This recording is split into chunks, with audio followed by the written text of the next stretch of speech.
अस्सलाम वालेकुम दोस्तों, मैं हूं अज़हर काज़मी और आप देख रहे हैं काज़मी अलीगम। दोस्तों, ये एक बॉक्स है स्टार सेट एक्सट्रीम 2000 HD वाला, और ये मुझे भिजवाया है बखर से हमारे यूट्यूब फॉलोअर हैं, उन्होंने मुझे ये भिजवाया है, कदीर अहमद।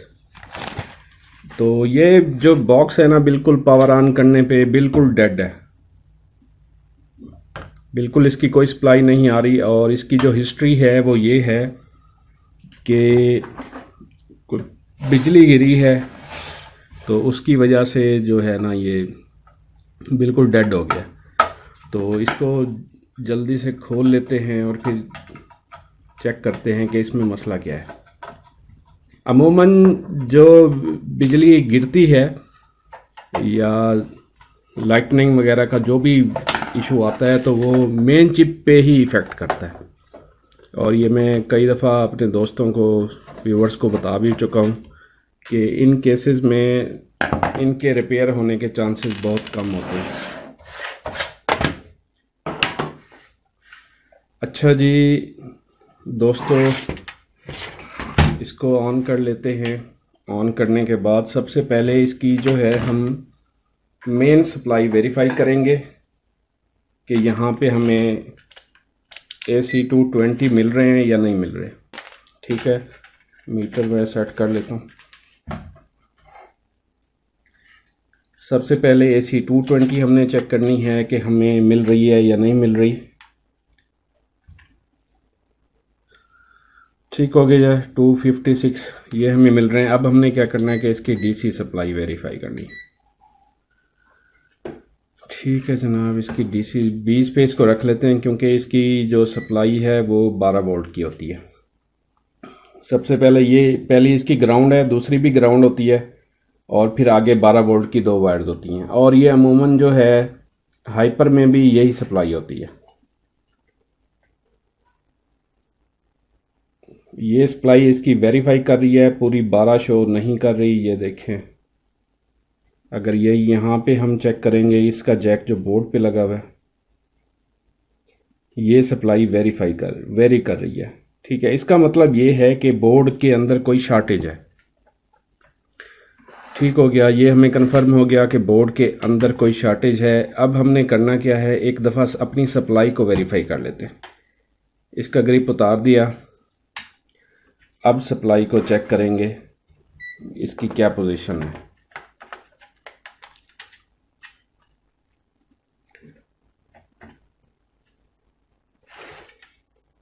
ये मीटर पे नज़र आ रहा होगा आपको, 12, पूरी 12 मिल रही है। इसका मतलब क्या है, इसका मतलब ये है कि ये हमारी सप्लाई ओके है। ये देखे 12.36, ये हमारी सप्लाई ओके है। आगे बोर्ड में क्योंकि शॉर्टेज है, जिसकी वजह से हमारी सप्लाई वेरी कर रही है।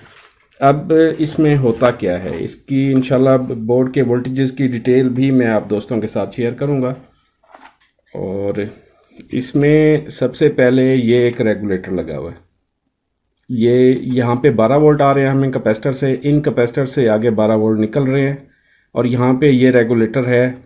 ये रेगुलेटर 12 वोल्ट इसकी इन होती है। ठीक है, और 12 वोल्ट के बाद ये आगे कॉइल लगी हुई है, यहाँ पे हमें 5 वोल्ट मिलते हैं। ठीक है, अमूमन अब सबसे पहले तो यही है, इसको चेक किया जाएगा। ये 6 पिन रेगुलेटर है SOT23। इसको चेक करने का कोई तरीका नहीं है, बस यही है कि इस पे इनपुट जो आ रही है वो वेरीफाई की जाए और आउटपुट वेरीफाई की जाए। उसके बाद इस सेक्शन में जो कैपेसिटर लगे हुए हैं, ये वाला कैपेसिटर नहीं है, छोटे कैपेसिटर जो लगे हुए हैं, ये वाले, ये वाला, ये जो इनके साथ जो लगे हुए हैं, इनको भी वेरीफाई करना है हमने बारी बारी। ठीक है, पहले हम इस सेक्शन को क्लियर करेंगे। इस सेक्शन क्लियर करने के बाद फिर हम आगे इस सेक्शन पे आएंगे, क्योंकि ये मेन सप्लाईज हैं ये वाली, और ये प्रोसेसर की सप्लाई कोई भी किसी एक रैम की होगी, एक प्रोसेसर को जा रही होगी, एक 3.3 फ्लैश IC पे आ रहा होगा। तो सबसे पहले इसको वेरीफाई करते हैं। तो इसका जो ये कैपेसिटर है, इसको चेक करना है हमने। कैपेसिटर को चेक करने के लिए जो है, अपने मीटर को डायोड पे रख लें।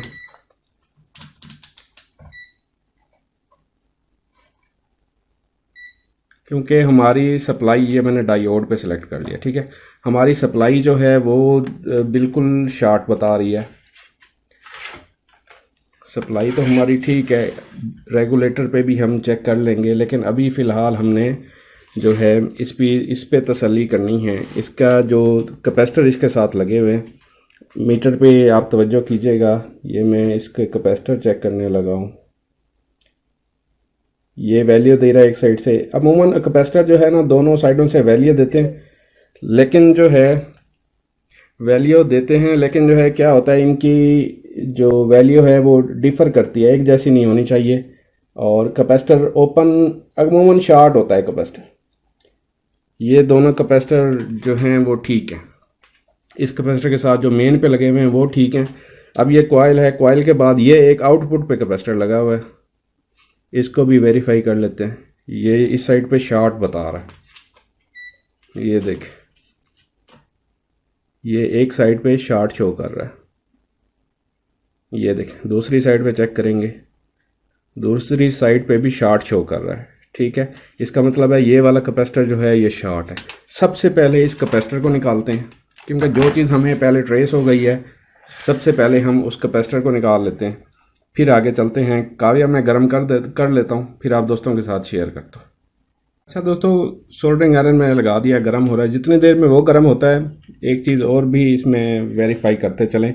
ये 5 वोल्ट की सप्लाई जहाँ जहाँ भी जा रही है, ठीक है। तो इसमें होगा क्या, इसमें ये होगा, मैं आपको बताता हूँ कि सारी तकरीबन हो सकता है अगर ये 5 वोल्ट वाली सप्लाई डिस्टर्ब हुई है तो, क्योंकि 5 वोल्ट इस पे भी जा रहा होगा, 5 वोल्ट इस पे भी जा रहा होगा, 5 वोल्ट इस पे भी जा रहा होगा, क्योंकि ये सारे रेगुलेटर लगे हुए हैं और ये ट्रेस करने पड़ेंगे। और इनके साथ जितने भी कैपेसिटर लगे हुए हैं, अगर ये सारी 5 वोल्ट की सप्लाई यहाँ जा रही है तो ये सारे कैपेसिटर भी शॉर्ट होंगे। तो इनको भी साथ में वेरीफाई कर लेते हैं, लेकिन हम पहले उतारेंगे वही वाला, इनको वेरीफाई कर लेते हैं एक दफ़ा। जी, ये वाला भी शॉर्ट शो कर रहा है। अच्छा, इसके साथ ये वाला लगा हुआ है, ये वाला भी शॉर्ट शो कर रहा है, और ये वाला लगा हुआ है, ये वाला भी शॉर्ट शो कर रहा है। लेकिन हम पहले यहाँ से अपनी 5 वोल्ट की सप्लाई वेरीफाई करेंगे, बनती है नहीं बनती, क्या होता है, फिर आगे चलेंगे। सबसे पहले इस कैपेसिटर को उतारेंगे ताकि हमारी जो 5 वोल्ट की सप्लाई है वो ब्रेक हो, और फिर आगे ऐसे हम ट्रेस करते जाएंगे। पहले मैं इस कैपेसिटर को उतार लेता हूँ, फिर आप दोस्तों के साथ शेयर करता हूँ। जी दोस्तों, इस पे जितने भी कैपेसिटर लगे हुए थे और शॉर्ट शो करवा रहे थे वो सारे मैंने उतार दिए। इसके साथ वाला भी उतार दिया, इसके साथ वाला भी उतार दिया, इसके साथ वाला भी उतार दिया। असल में हमारी जो सप्लाई शॉर्ट है ग्राउंड से ना, तो इसमें कैपेसिटर जो है वो सर्किट पे हमें शॉर्ट शो करवा रहा है, वो सर्किट की वजह से है। हो सकता है हमारे कैपेसिटर ठीक हो, लेकिन अब मसला क्या है कि जो भी हमारी सप्लाई के पॉइंट हैं, ये देखें दोनों पॉइंट, ये 5 वोल्ट कॉइल है, ये भी ग्राउंड से हमें शॉर्ट शो करवा रही है। जहाँ जहाँ भी हमारी सप्लाई जा रही है वो शॉर्ट। हो सकता है जो हमारे ये वाले रेगुलेटर लगे हुए हैं ये ख़राब हो। तो अब जो है हम 1 बाई 1 इन रेगुलेटर को उतारना शुरू करते हैं, ठीक है, क्योंकि ये हमारे शॉर्ट हो चुके होंगे और इस वजह से हमारी ये सारी सप्लाई शॉर्ट शो करवा रही है। तो मैं इनको उतार लेता हूँ, फिर आप दोस्तों के साथ शेयर करता हूँ।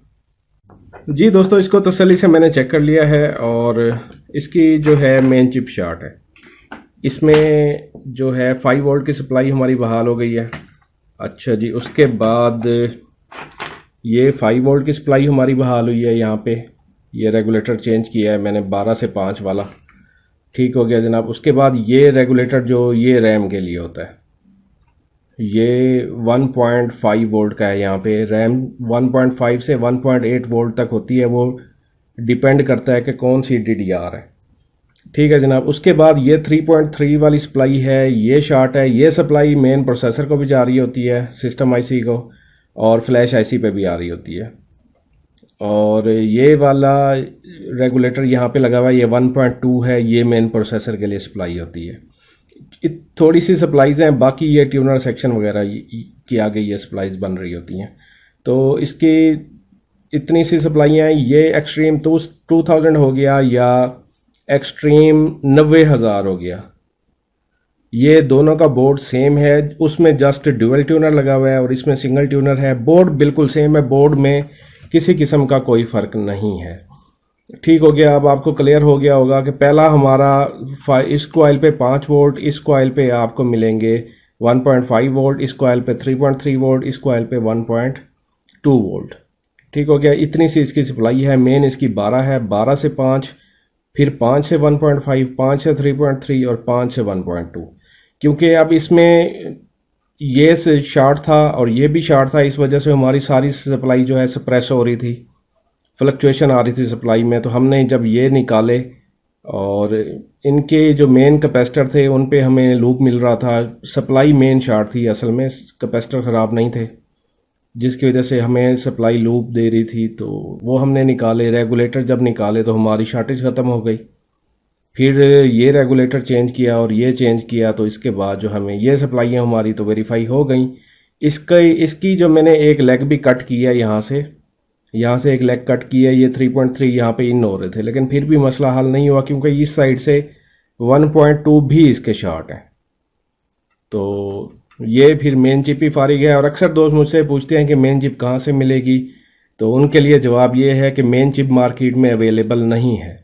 किसी भी रिसीवर की हो, अलबत्ता आप किसी पुराने बोर्ड से उतार के लगा सकते हैं, लेकिन अमूमन बोर्ड जब ख़राब होते हैं तो उनमें मेन चिप का ही प्रॉब्लम आता है तो ख़राब होते हैं, वरना बाकी जो छोटे मोटे चीज़ें हैं वो तो वैसे रिपेयर हो जाती हैं। एक और चीज़ आपको यहाँ पे क्लियर करता चलूँ, ये रेगुलेटर भी मार्केट से मिल जाते हैं लेकिन थोड़ा मुश्किल है। ठीक है, अगर ये आपको ये वाले रेगुलेटर नहीं मिलते तो पहले भी मैं बता चुका हूँ, ये बक कन्वर्टर मार्केट से मिल जाते हैं। ये वाले यहाँ पे आप डायरेक्ट 5 वोल्ट लगा लें, 12 लगी रहने दें क्योंकि ये ट्यूनर को जा रही होती है। यहाँ पे डायरेक्ट कॉइल की इन पे आपने देने होते हैं, आउट पे नहीं देने होते, कॉइल को बाईपास नहीं करना होता। कॉइल की इनपुट पे आप 5 वोल्ट दे देंगे क्योंकि बाकी सारी सप्लाइयाँ 5 वोल्ट से बन रही हैं, तो आपकी सारी सप्लाइयाँ बहाल हो जाएंगी। अगर ये 5 वोल्ट से आगे ये वाला है तो यहाँ पे 3.3 दे दें, यहाँ रैम का मसला है तो 1.5 दे दें, और प्रोसेसर के लिए चाहिए तो 1.2 दे दें।